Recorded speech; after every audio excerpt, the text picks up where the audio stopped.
पीछे से कमीज पकड़ के खींचा, नहीं मैं इसका जनाजा नहीं पढ़ाने दूंगा। अल्लाह के रसूल जो जिंदगी भर आपको गाली देता रहा और आपकी बीवी पर जिना की तोहमत लगाता रहा, आज वो मर गया और आप उसका जनाजा पढ़ा रहे हैं, मैं नहीं पढ़ाने दूंगा। अल्लाहु ला इलाहा इल्ला हुवल हय्युल क़य्यूम। और जनाजे में भी शिरकत करने जाते थे, किसी का भी जनाजा हो आप उसमें शिरकत करते थे। यहां तक कि यहूदी का जनाजा आ रहा है, अल्लाह के नबी साहबा के साथ बैठे हैं, यहूदी का जनाजा आया, आप उसको देखकर खड़े हो गए। यहूदी का जनाजा देखकर खड़े हो गए। पूछा गया उसके जनाजे के गुजरने के बाद, अरे अल्लाह के रसूल मरने वाला तो यहूदी था, आप उसको देखकर भी खड़े हो गए। अल्लाह के नबी ने फरमाया मरने वाला कौन था ये मुझे ज्यादा अहमियत नहीं देता है, कौन मरा इससे मतलब नहीं, मैं तो ये जानता हूं कि मरने वाला इंसान था। हम इंसानियत के एहतराम में खड़े हुए हैं, उसके घर वालों को उसके मरने का गम है, हम उसके गम में शरीक हुए हैं। तो मेरे भाइयों ये तालीम दी है मोहम्मद रसूलुल्लाह ने, गैर मुस्लिमों के जनाजे में शिरकत कर सकते हैं आप, उनके पीछे पीछे चल सकते हैं आप, लेकिन हाँ अगर शमशान घाट जाने के बाद आप वहां भी जा सकते हैं, लेकिन अगर कोई ये कहे कि मुर्दे को आग लगाओ, आप अग्नि दे दो, तो ये काम आप नहीं कर सकते हैं, क्योंकि किसी को जलाने का हक अल्लाह ताला ने हमें और आपको नहीं दिया है। आप साफ तौर पे कह दीजिए हमारे मजहब ने जिंदा हो या मुर्दा किसी को भी जलाने से मना किया है। सोचो इस्लाम किसी दुश्मन को भी, मैदान जंग में कोई काफिर अगर मर जाए और आपकी तलवार से कत्ल कर दिया जाए तो मरने के बाद उस काफिर को भी आग से जलाने का हुक्म नहीं दिया है। कहा कि किसी लाश का मुसला ना करो, मार दिया ठीक है, लेकिन मरने के बाद उसकी नाक काटो, उसका हाथ काटो, उसका पैर काटो, उसकी जबान बाहर निकालो या उसका भारी पत्थर से सर कुचलो, इससे मना किया है। फरमाया लाश का मुसला न करो, लाश की शक्ल मत बिगाड़ो। आज दुनिया में ऐसे हथियार इजाद हो चुके हैं कि जो अगर किसी इंसान पर गिर जाए तो उनकी शक्लें मस्ख हो जाती हैं, जैसे रशिया यूक्रेन के ऊपर कर रहा है, हड्डियां तक का सुरमा बन जाता है।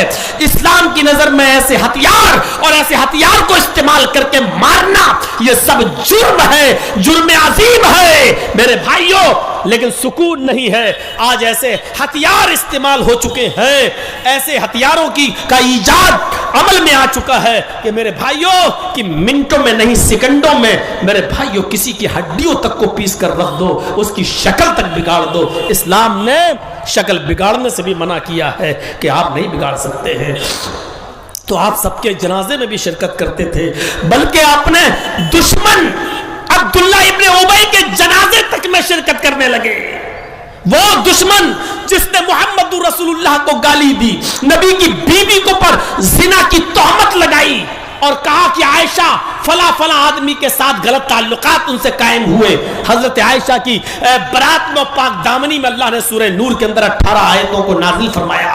मेरे भाइयों वो अब्दुल्ला इब्ने उबई जो नबी को, नबी की बीवी को गाली देता था, लेकिन मर गया तो उसका बेटा कहने लगा कि अल्लाह के रसूल आप अपनी कमीज या चादर आप दे दें तो मैं अपने बाप के कफन की जगह पर उसको डाल दूं, शायद जब तक आपकी चादर या कमीज मेरे बाप के जिस्म पर रहेगी शायद अल्लाह ताला उसके अज़ाब में कमी कर दे। अल्लाह के नबी ने फौरन कमीज उतार के दे दी। हजरत उमर ने कहा अल्लाह के रसूल उस जालिम को कमीज दे रहे हैं जो आपको गाली देता रहा जिंदगी भर और आपकी बीवी को अम्मा आयशा पर तोहमत लगाता रहा, जिना की गंदी गंदी तोहमत लगाता रहा, आप उसको चादर दे रहे हैं, आप उसको कमीज दे रहे हैं। अखलाक का आलम यह था कि अल्लाह के नबी फरमाते हैं ऐ उमर अगर मेरी कमीज पहन लेने से या चादर पहन लेने से अगर अल्लाह उसके अजाब में कमी कर दे तो मेरा क्या बिगड़ जाएगा, अगर अल्लाह उसके अजाब में कमी कर दे तो मेरा क्या बिगड़ जाएगा। लोगों ने कहा अरे अब्दुल्ला इब्ने उबई के बेटे जो रसूल अपनी चादर या कमीज दे सकता है तो वो तेरे बाप का जनाजा क्यों नहीं पढ़ा सकता, गुजारिश तो कर, रिक्वेस्ट तो कर। अल्लाह के नबी के पास आया बेटा, कहा अल्लाह के रसूल अगर मेरे बाप का जनाजा पढ़ा दें आप तो आपका क्या बिगड़ जाएगा। आपने कहा कुछ नहीं, चलो मैं तुम्हारे बाप का जनाजा पढ़ाता हूँ।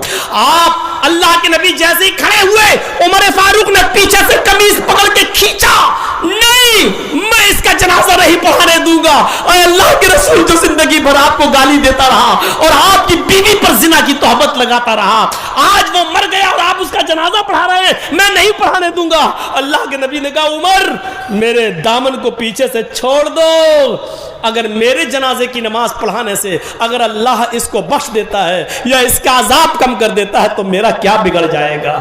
مر گیا ہے، اب زندگی بھر پریشان کیا اب مر گیا ہے، اگر اللہ اس کے عذاب میں کمی کر دے تو کہ میرا کچھ نہیں بگڑے گا۔ آپ نے ہاتھ پکڑ کے حضرت عمر کا ہٹایا اور کھڑے ہو گئے، اور جیسے ہی کھڑے ہو کر اللہ اکبر کہنا چاہا، جبرائیل امین آسمان سے نازل ہوئے اور فرمایا اے محمد آپ اپنے دشمن کو معاف کر سکتے ہیں لیکن اللہ اپنے نبی اور اپنے حبیب کے دشمن کو معاف کرنے کے لیے تیار نہیں ہے۔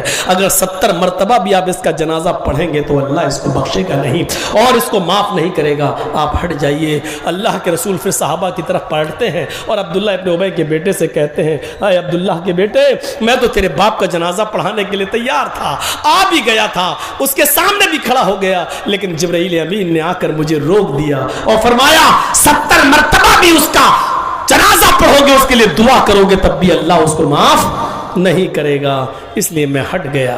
اگر مجھے معلوم ہو کہ 75 بار دعا کرنے سے اللہ بخش دے گا تو آج 75 بار بھی میں اس کا جنازہ پڑھا دیتا، لیکن اللہ بخشے گا، کوئی فائدہ نہیں، اللہ نے مجھے منع کر دیا اس کا جنازہ پڑھانے سے، میں ہٹ رہا ہوں۔ میرے بھائیوں یہ نبی کا اخلاق تھا، یہ نبی کا کردار تھا، وہ تو اللہ نے منع کر دیا، ورنہ اللہ کے رسول تو جا چکے تھے اس کا جنازہ پڑھانے کے لیے۔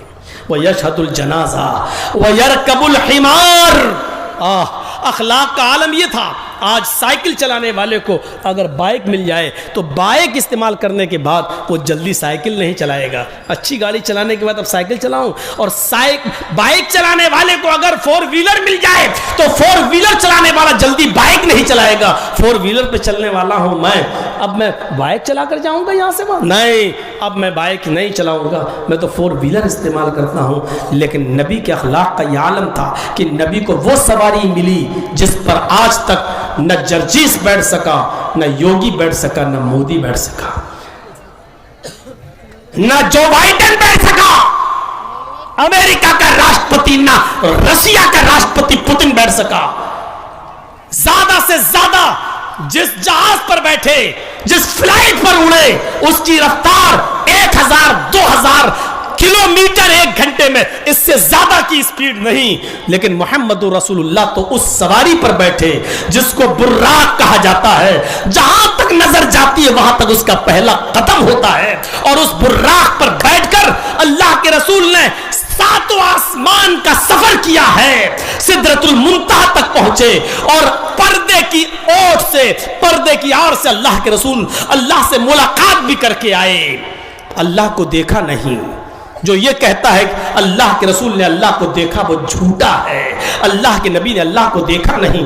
پردے کی اوٹ سے گفتگو ہوئی اور وہیں پر 50 وقت کی نماز فرض ہوئی، اور پھر وہیں سے واپس بھی آئے، ایک ہی رات میں بیت المقدس بھی گئے، نماز پڑھائی سارے نبیوں کو، وہیں سے آپ نے جنت اور جہنم کا دورہ بھی کیا، جنت کی سیر کی اور جہنم بھی دکھائی دی، اللہ سے ملاقات بھی کی، اور 50 وقت کی نماز کا تحفہ لے کے آئے جو کم ہوتے ہوتے 5 وقت کی رہ گئی، اور پھر اسی رات میں واپس بھی آ گئے۔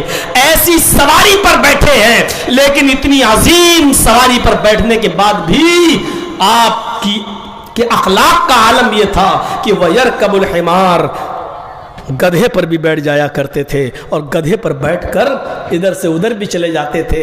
آپ کے پاس ایک کھچر تھا، آپ اس کھچر پر بھی بیٹھے، گدھے کی بھی سواری کی، اونٹنی پر بھی بیٹھے، اور ایک اونٹنی تو وہ تھی جس کا نام قصوہ تھا، جس کو حجۃ الوداع کے موقع پر لایا گیا، اور قصوہ اونٹنی پر کجاوا کسنے کے بعد آپ نے اس کے اوپر بیٹھ کر حجۃ الوداع کا خطبہ دیا تھا لوگوں کے درمیان کہ لوگوں، اور وہ خطبہ पूरा पूरा एक उसूल था, एक ज़ाब्ता था, एक दस्तूर था पूरी जिंदगी गुजारने का। वो कभी फुर्सत में सुन लेना, उस 20-25 मिनट के उस खुतबे को जो मैं 2-3 घंटे में आपके सामने रखूं तशरीह करते करते तो उसमें बहुत टाइम लगेगा। तो मेरे प्यारे साथियों, मैं बताना ये चाहता कि बुर्राक पर बैठने के बाद भी आपने गधे की सवारी की। ये नहीं कहा कि मैं बुर्राक पर बैठने के बाद अब गधे पर बैठूंगा, नहीं, गधे पर भी बैठ जाते थे, ऊंटनी पर भी बैठते थे, खच्चर पर भी बैठते थे, ये और घोड़े पर भी। ये नबी अकरम सल्लल्लाहु अलैहि वसल्लम के अखलाक का हाल था, अखलाक का आलम था। और लास्ट चीज, वह युजीबु दावतल अब्द, आप गुलाम की दावत भी कबूल कर लेते थे। अपने साथ गुलाम को बिठाकर गुलाम के प्लेट में, गुलाम के दस्तरखान पर गुलाम के साथ भी खाना खा लेते थे। और इसमें आप अपनी हिचक महसूस नहीं करते थे, इसके साथ खाएंगे। कभी कभी नौटंकीबाज और ड्रामेबाजों को आपने देखा होगा, मीडिया में उनकी फोटो आती है कि देखो फलां चीफ मिनिस्टर ने, मुख्यमंत्री ने फलां दलित के घर में खाना खाया है। ये ऐसे नौटंकीबाज और ड्रामेबाज आपको बहुत मिलेंगे, एक ढूंढो तो 1000 मिलेंगे। लेकिन जब कैमरा फोटो लेता है तो आप देखिएगा कि दलित को अलग खिलाया जाता है और उसको अलग, दोनों के दरमियान 2 मीटर की दूरी रहती है, 2 मीटर की। अगर किसी दलित, किसी चीफ मिनिस्टर ने अपनी मां का शुद्ध दूध पिया है तो एक ही थाली में दलित के साथ खाकर दिखाओ तो हम जाने ये काम न मोदी जी कर पाएंगे न योगी जी कर पाएंगे। ये मेरा चैलेंज है, ये दावा है। एक थाली में नहीं खा सकते हैं और मोहम्मदुर रसूलुल्लाह अपने गुलाम के साथ एक ही थाली में खा रहे हैं, उसको एहसास नहीं होने दे रहे हैं। इंसान होने की हैसियत से हम में तुम में कोई फर्क नहीं है। मकाम और मर्तबे में मैं अल्लाह का रसूल जरूर हूं, लेकिन इंसानियत में कोई फर्क नहीं है। तुम्हारे भी 2 हाथ है, मेरे भी 2 हाथ है, तुम्हारे 2 पैर है, मेरे भी 2 पैर है, तुम्हारी भी 2 आंखें, मेरी भी 2 आंखें हैं, तुम्हारी शादी होती है, मेरी भी शादी हुई है, तुम्हारे बीवी बच्चे हैं, मेरे भी बीवी बच्चे हैं, तुम्हें सर दर्द बुखार आता है तो मुझे भी बीमारी होती है, मुझे भी सर दर्द और बुखार आता है। मेरे भाइयों, आपने ये साबित कर दिया कि इंसान होने की हैसियत से कोई फर्क नहीं है हम में और तुम में, इसलिए तुम्हारे साथ बैठ के मैं खाऊंगा और मेरे साथ बैठकर तुम खाओ। ये तसव्वुर था मेरे भाइयों, इसको मिटाया था जंगे बद्र के मौके पर जब सवारियां कम थी और एक आदमी, एक ऊंटनी पर 3 लोग सवार होते थे, 2 आदमी बैठते थे और एक उसकी लगाम पकड़ता था, फिर वो बैठता था, फिर दूसरा उसकी लगाम पकड़ता था। एक ऊंटनी 3 सहाबी को दी गई थी जंगे बदर में, 2 बैठते थे, एक चलाता था। अल्लाह के रसूल को अलग से कोई ऊंटनी नहीं मिली, अल्लाह के रसूल को जो ऊंटनी मिली उसमें भी 3 लोग हिस्सेदार थे। नबी के हिस्से में जो ऊंटनी आई उसमें एक अली हिस्सेदार थे, एक अबू दरदा हिस्सेदार थे और एक खुद अल्लाह के रसूल हिस्सेदार थे। और ताज्जुब की बात यह कि जब ऊंटनी पर सफर होता था तो कभी कभी बारी अल्लाह के रसूल की आ जाती थी, अल्लाह के रसूल फिर ऊंटनी की लगाम पकड़ते थे और अली और अबू दरदा ऊंटनी पर बैठते थे। और आपने यह छीना नहीं, बहुत कहा अली ने, बहुत कहा अबू दरदा ने, हम आपको पैदल नहीं चलने देंगे, लेकिन अल्लाह के रसूल जो मसावात का दर्स देने आए थे, जो बराबरी का दर्स देने आए थे, उन्होंने कहा नहीं, तुम जब ऊंटनी की लगाम पकड़ते हो तो हमें भी पकड़ने का मौका दीजिए। दरअसल ये इस्लाम का वो प्रचार था जो 1400 साल के बाद दिखाना था और कयामत तक ये बताना था कि मोहम्मद रसूलुल्लाह ने स्पेशलिस्टी अपने अंदर नहीं दिखाई है, किसी चीज के अंदर ये नहीं दिखाया। आज एक एक नेता के पीछे 20-20 गाड़ियां चल सकती हैं, लेकिन मोहम्मद रसूलुल्लाह वो वाहिद लीडर, वो वाहिद नेता है, वो वाहिद लीडर है कि जिन्होंने अपने 2 सहाबी को कहा तुम्हारे बैठने की बारी आई, अली अब तुम ऊंट पर बैठो, और आए अबू दरदा तुम ऊंट पर बैठो, अब मेरा ऊंटनी का लगाम पकड़ के लेके चलने की बारी आई, अब मैं लेके चलूंगा। और ऐसा करके दिखाया। और इसी चीज को देखकर कभी महात्मा गांधी ने कहा था कि अगर इस्लाम की शुआएं, अगर इस्लाम की रोशनी इस भारत पे डाल دی جائے تو بھارت بھی جنت کا ایک نمونہ بن جائے اور جنت کا ایک ٹکڑا بن جائے. ضرورت ہے اس اخلاق کو پیش کرنے کی, ضرورت ہے اس کردار کو پیش کرنے کی. میرے پیارے ساتھیوں, 1 بج گیا ہے اور میں بنگال میں عام طور پر 10 بجے پروگرام کرتا ہوں, 11:30-12 بجے ختم کر دیتا ہوں. یہ بنگال میں مجھے سب سے لاسٹ میں ٹائم دیا. آج آپ لوگوں نے ریکارڈ توڑا ہے میرا, ورنہ میں بہار اور جھارکھنڈ چھوڑ کے بنگال میں پروگرام اس لیے دے رہا ہوں کیونکہ یہاں ٹائم صحیح مل جاتا ہے. 9:30-10 بجے مجھے بٹھا دیتے ہیں, 11:30-12 بجے جلسہ ختم ہو جاتا ہے. لیکن آج آپ نے 11 بجے مجھے ٹائم دیا. بہرحال آئندہ خیال رکھیے گا, ہم بھی انسان ہیں, اب پوری رات جاگنا اب ہمارے بس کی بات نہیں ہے. میرے بھائیوں, ہم بھی باڈی ہے, ہمارا بھی جسم ہے جو سکون چاہتا ہے. مسجد کے لیے پھر سے ایک بار تعاون کی اپیل کہ اللہ کے لیے اللہ کے گھر کو بناؤ. حضرت ایک چیز اور سن لیجئے, بس بات ختم کر دی, بیٹھ جائیے, تھوڑا سا بیٹھ جائیے. حضرت تمیم داری مسجد نبوی بننے کے بعد سب سے پہلا چراغ جو جلا تھا مسجد نبوی میں وہ تمیم داری نے جلایا تھا. 3 مہینے 4 مہینے کے بعد جب آپ عشاء کی نماز پڑھانے آئے تو دیکھا کہ چراغ جل رہا ہے. پوچھا کہ اس مسجد میں چراغ کس نے جلایا؟ کسی کے پاس تو تیل نہیں تھا کہ چراغ جلایا جا سکے.